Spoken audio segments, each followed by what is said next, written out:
Magandang gabi, Bagong Pilipinas. Narito ang Police News Express sa oras na ito.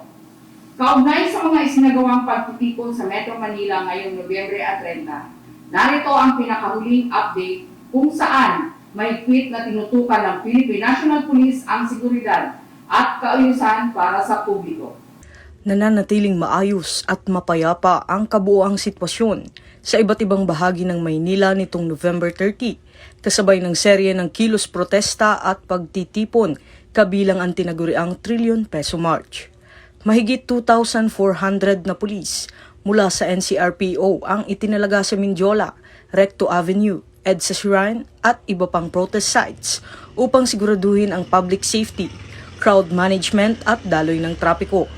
Nagsagawa rin ng on-ground monitoring ang mga matataas na opisyal ng PNP upang tiyakin ang maayos na pagpapatupad ng mga security measures.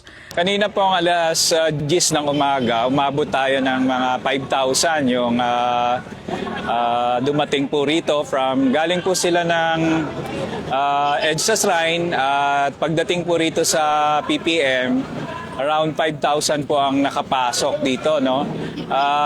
Siguro mabilis lang naman yung nagkaroon ng konting traffic at nung pumasok na po lahat yung 5,000, nagdire-diretso na yung sa EDSA, no? At pati doon sa bus lane, inoccupy na din kanina para mabilis po yung flow ng traffic. So para ngayon po nagdi-decrease na. Siguro po decreasing na kasi hanggang 6 PM lang po ang binigay ng LGU ng rally permit, 6 AM to 6 PM. So in-expect po natin around 6 PM, ngayong 5 PM, kung makikita nyo naman po uwi na yung iba, papunta na sa Robinson at yung iba naman dito sa area ng Santolan MRT. Hinintay rin po natin kung umabot ng 6 PM, kung mag-extend sila. But definitely, sabi naman nila 5 PM mag-start na rin mag-disperse po.